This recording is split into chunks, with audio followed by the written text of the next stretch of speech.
guys, I wanted to show you guys my recent move that I did with Piece of Cake Movers. They're the best. So this is day 1.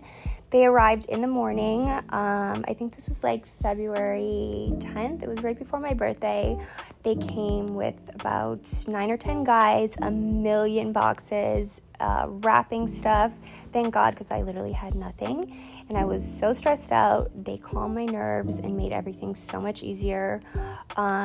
We also had to do a 3-day move because I was going from my last house, which was 5 bedrooms and outdoor furniture and a full garage of things, into my current place, which is 3 bedrooms. Yes, I did have a Christmas tree up until the middle of February.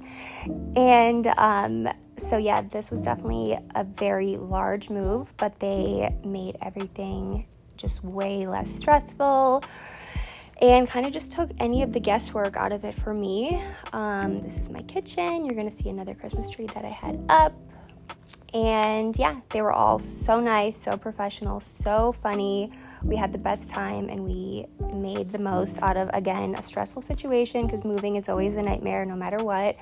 Yeah, and this is the end of day 1. We got so lucky because the rain held up right until they pulled out with their hot pink truck.